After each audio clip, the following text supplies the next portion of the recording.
Welcome to the Celebration of You. I'm your host, Holly Dowling. I'm thrilled to share with you incredible people from all over the world who are living and leading extraordinary lives. From overcoming immense adversity to discovering the secret sauce to leading with courage and grace. Their stories are going to bring you hope and inspiration. Now, let the stories begin. Welcome, everybody, to the Celebration of You today. And as always, thank you to everyone around the world. We continue to impact lives in places and in countries I just can't even begin to think that it would ever have become this big. And it's all because of you, the listeners, who are hearing stories that truly give you hope and inspire you. And for many of you, it's giving you a light when you're living in what I used to call for my own self, that cloud of darkness. So I am so excited, and thank you all for all the listeners out there. The show wouldn't exist if it wasn't for you. And today's guest, and you know how I get really giddy. I get goosebumps because I get so excited about the people I get to celebrate. And I have to tell you that this amazing man who, as always, I talk about this a lot on my soapbox, but when you're open to serendipity moments and you really allow the universe to work, it is amazing what God and the universe can do in your life if you're willing to be open to the miracles that are in your path every day. And this particular individual is, I believe, a miracle that was brought into my life. And now that I get to introduce you to him, we will talk about how we met, because we can't believe it's only been 6 months ago.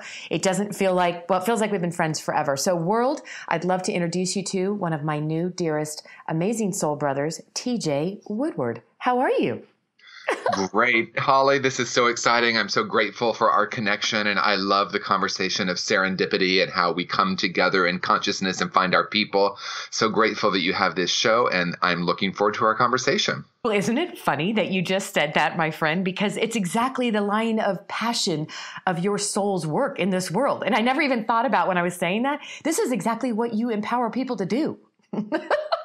Yes, that's true. Absolutely. My life's work has come out of my own experiences. And I love that you started by talking about that cloud of darkness. I've had those periods in my life, and those have been so transformational that now I am very clear that it's mine to share with the world, whether that's working with people individually on a show like yours, speaking. It really is a deep calling to know that all of us can get through any dark period and actually use it as fertilizer for new growth.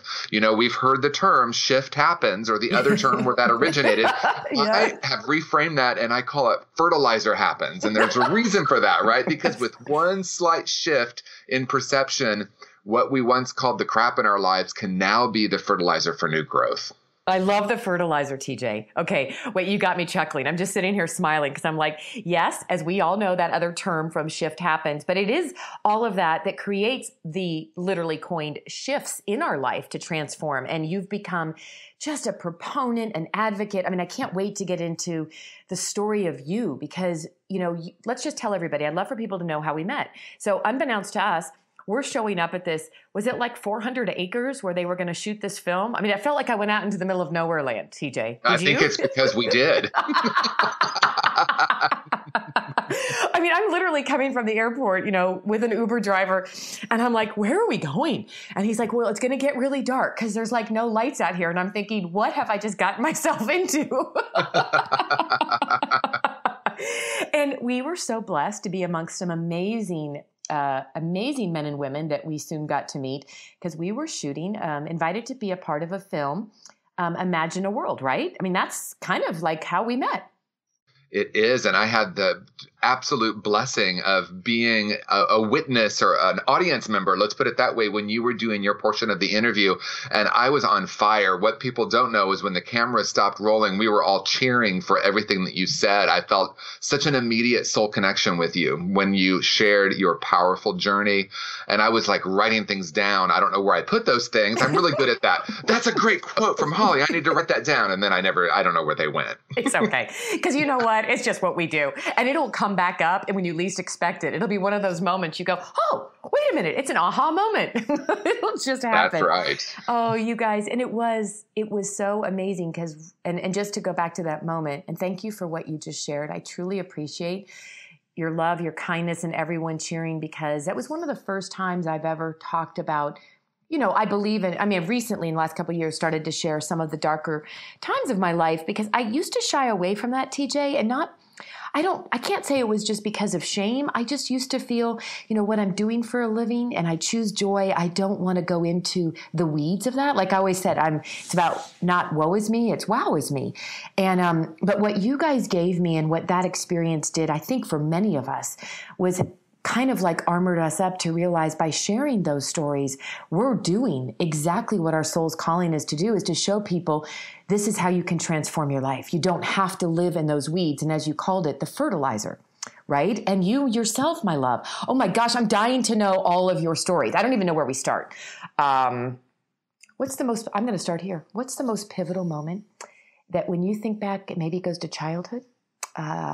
Maybe young adult life.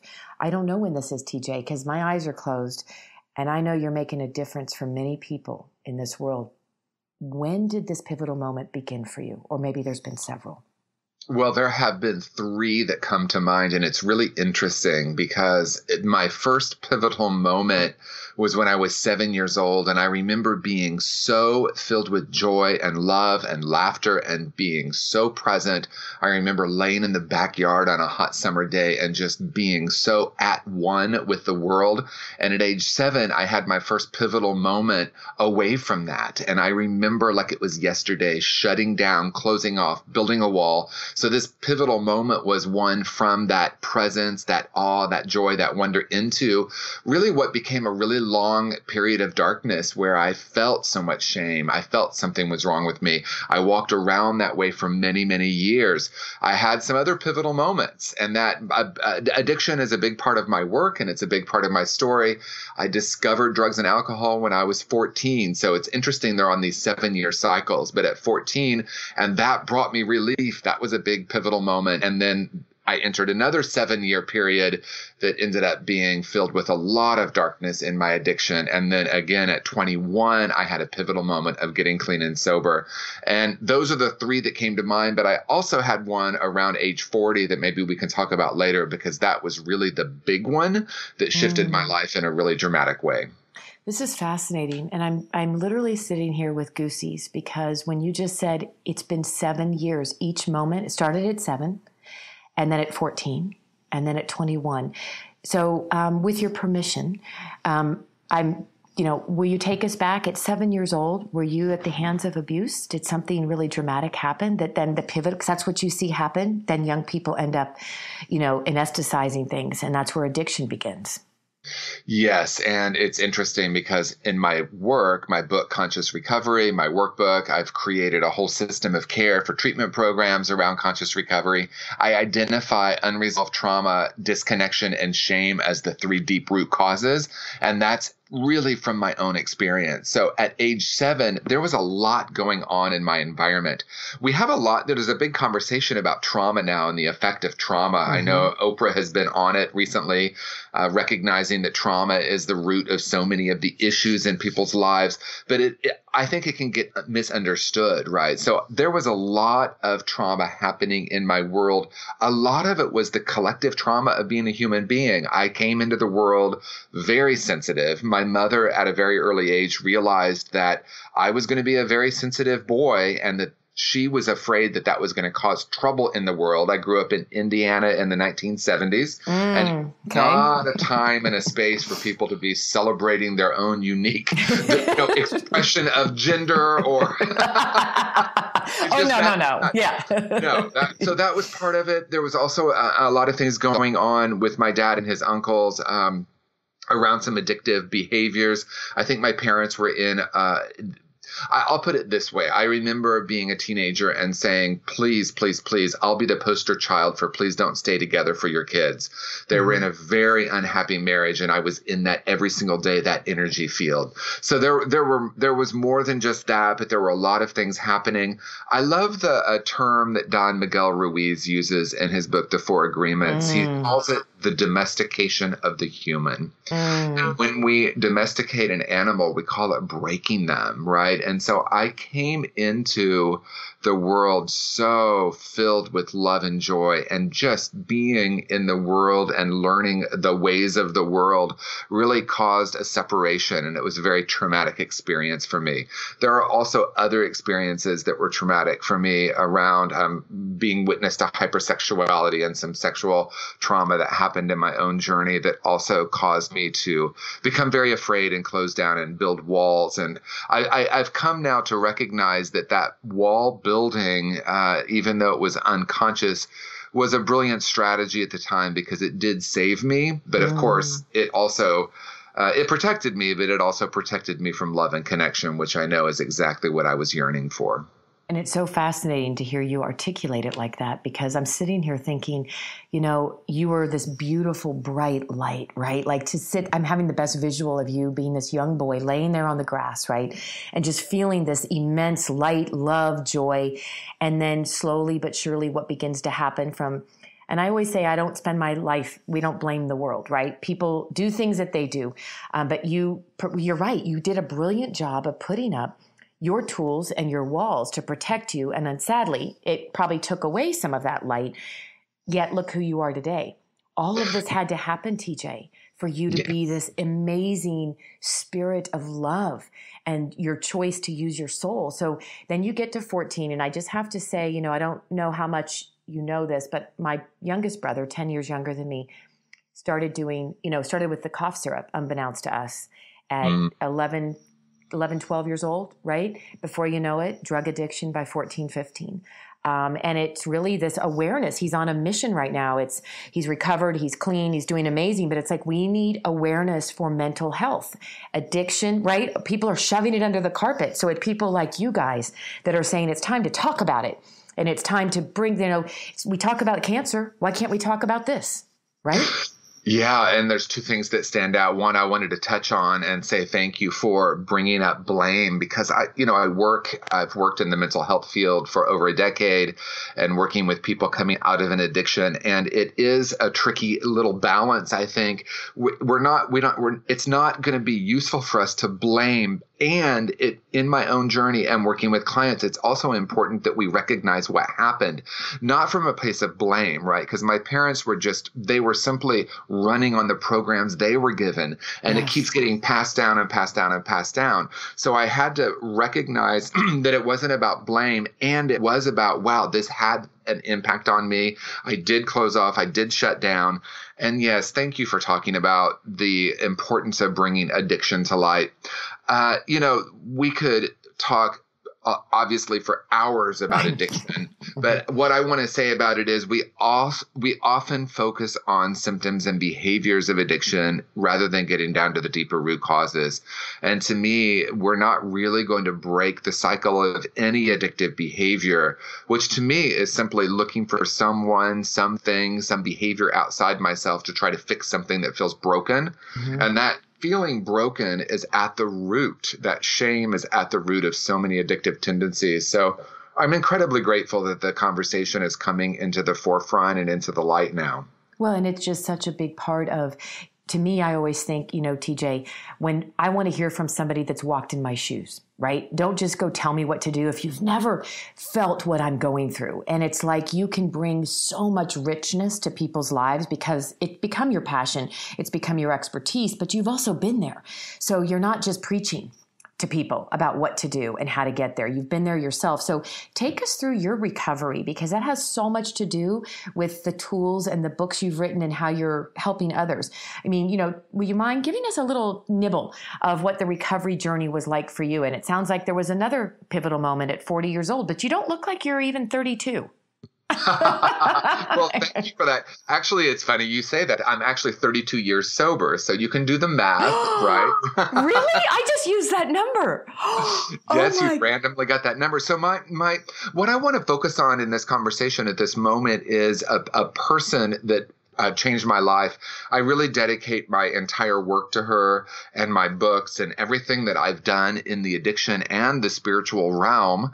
And her name is Mary Helen Brownell. She made her transition in 1998, but she was such a powerful presence in my life. She was a student of Eastern thought. She herself had been through an addiction. She was also a counselor, and she counseled countless people during coming back from the war earlier before I met her. I met her in 1986, 87 when I got sober, and she changed my life because she really, through her beingness, through her presence, through the way that she lived her life, it had such a profound effect on me, looking at addiction not as what's broken, but looking at it through that lens of spiritual wholeness. And that has become the cornerstone of my work.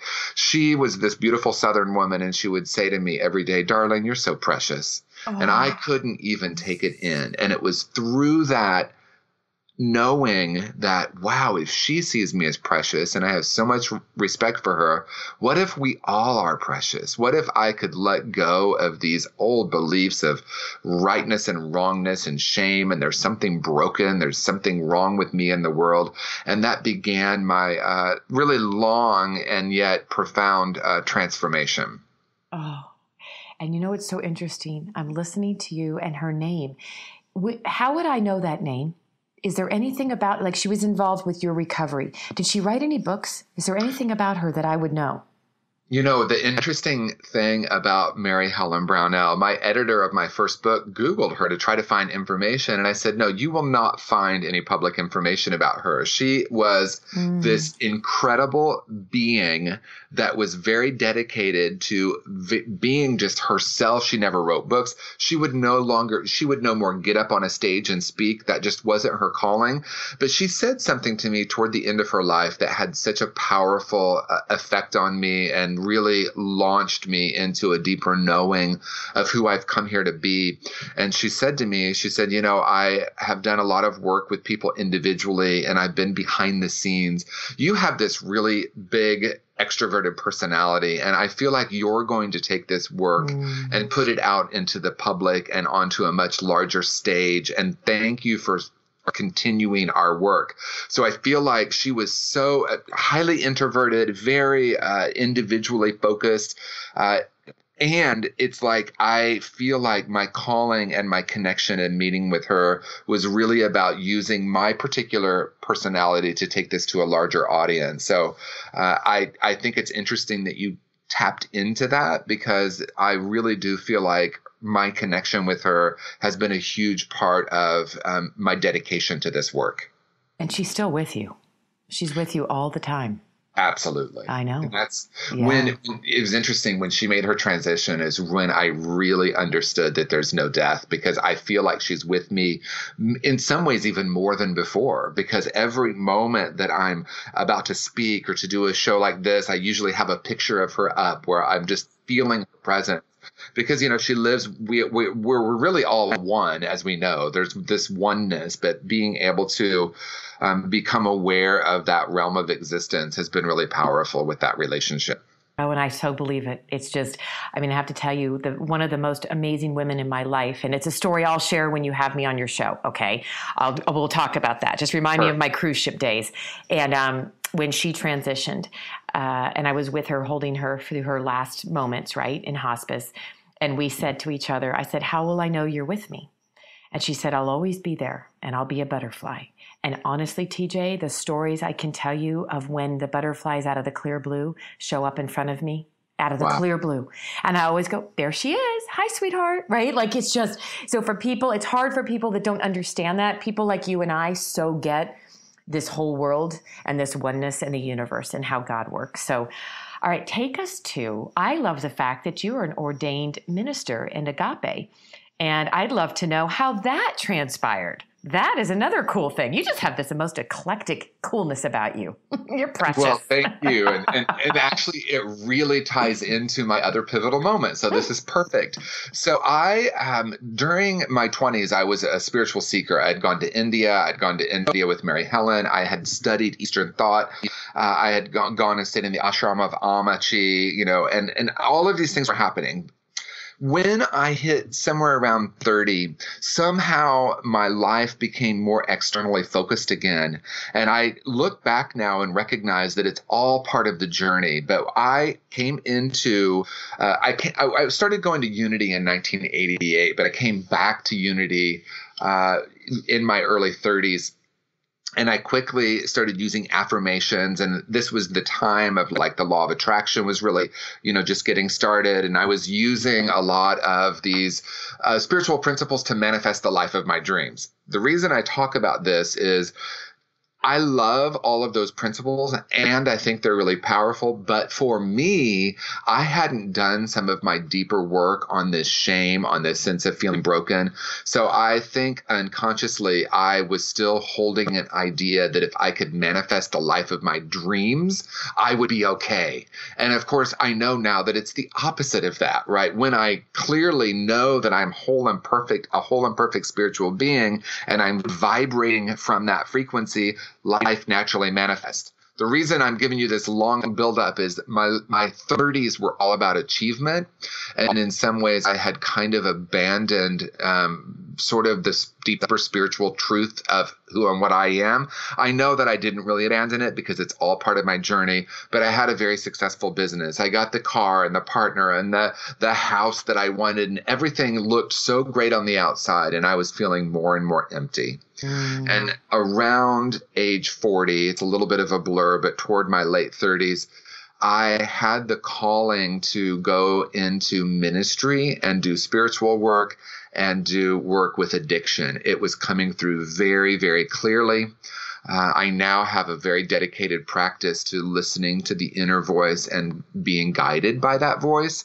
And I was really, my ego mind was, no, this is not for me. I'm way too much into my fabulousness right now to do that. I love that. Once I said yes, my whole world fell apart. I lost the business. My partner left me. I lost my house. I ended up in this very dark period. And what I know now is my dedication to listening to the inner voice and saying yes to this calling of ministry and spiritual work.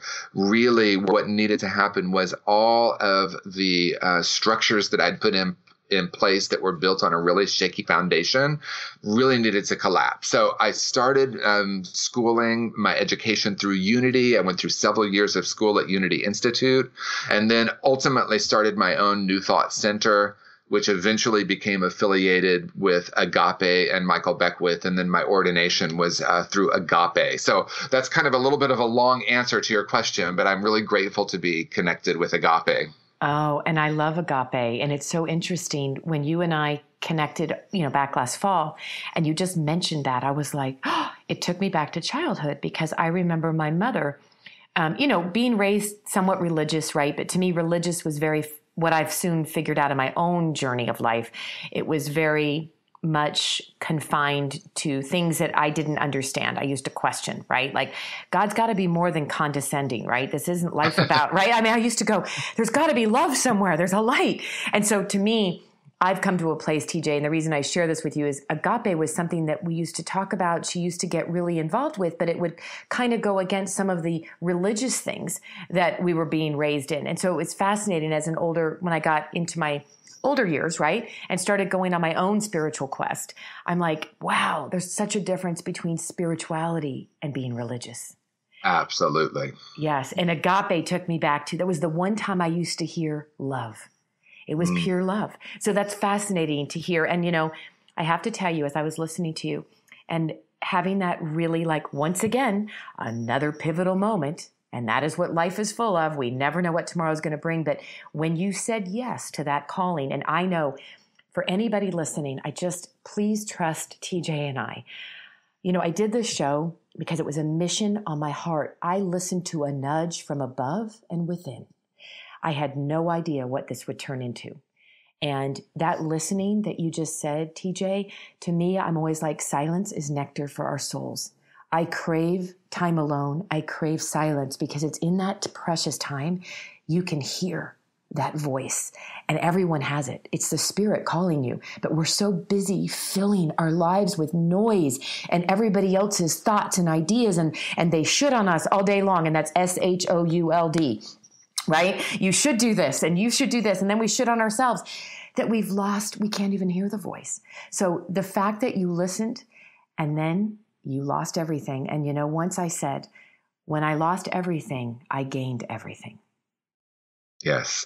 Well, that's absolutely it. And thank you for so beautifully speaking to that, because what was once a still small voice, as we often hear it referred to, has now become what I absolutely know to be the truth. So my life has shifted from being run by the programs, right? The BS belief systems, all of those programs that we receive from the world. And again, not from a place of blame, because in my life, most of those programs came from very well-meaning people. Like my mother shared that she thought I was too sensitive, so she wanted to protect me from the difficulties of the world. That was well-intentioned, but the way it showed up was I didn't feel like I could be and honor my true self. So this practice of listening to that inner voice, that inner knowing, that has become really a fundamental part. I'm actually writing my third book right now, and it's conscious creation. And I developed a 5 steps to conscious creation process. And that the third step in it is visioning. It's spending dedicated time listening very, very carefully to that inner voice.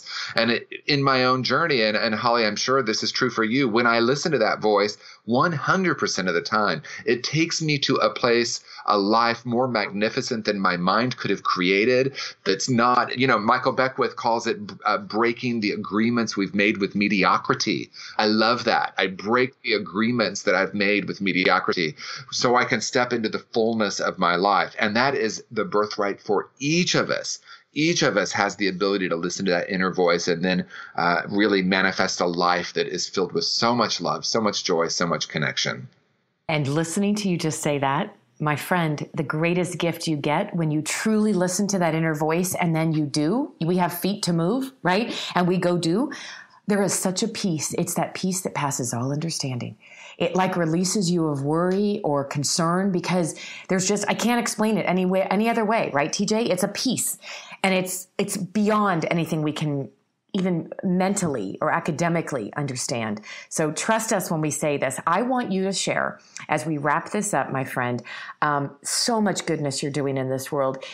Tell us about this new book that's coming out. You just mentioned it. When will it be out? If people want to learn more about you, I want them to go listen to your show. You've got a show. Tell us all about you and how they can learn more about you and listen to your greatness. Oh, thank you, Hala. Yeah, TJWoodward.com. That's my website, and that's where you can see all the different things that I'm up to. I'll put it this way. All the things that Spirit as me is up to. And I mean that because, we're all one in this web of consciousness. And as more and more of us tap into a deeper calling for our lives, when we know that we know that we know that we can trust that inner voice, it's so expansive. So my life right now is so expansive. The third book is coming out in December. That's the affirmation. It's going to be a really great book for people that are wanting to shift their life from unconscious to conscious creation. What I'm really up to most right now is my conscious recovery program, my conscious recovery method. There's an unconscious perspective about addiction and people who have addiction, that there's something wrong, that there's something broken. And I'm bringing to light a different possibility in the conversation of how we approach addiction, not looking at addiction as the problem, but looking at it as the way to manage something that feels broken within, getting down to the deeper root causes. So I have the honor of facilitating retreats, training therapists and clinicians all over the country on my method and how to really bring this new approach. And what I'll say about it, and this is the last thing I'll say about conscious recovery, is the observer has a profound effect. And conscious recovery started with a dedication and a question. And that question is, what happens when I am sitting with someone and viewing them through the lens of spiritual wholeness rather than viewing them through the lens of brokenness. And that's the foundation, that we can create a space where we can start shifting the conversation from brokenness to wholeness.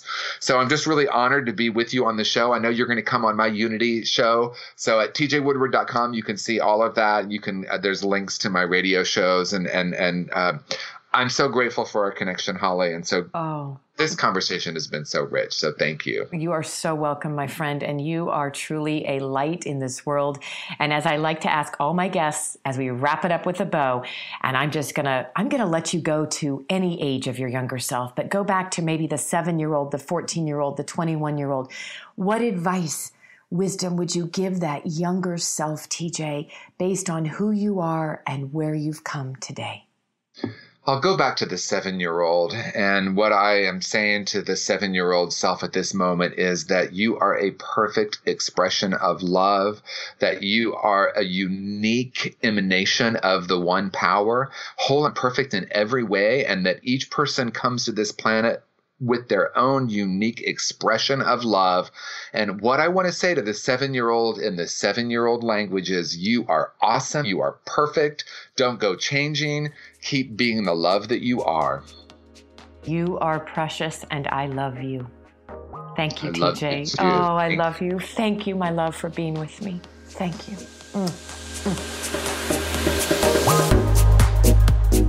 Thank you for joining me for another awesome celebration of you.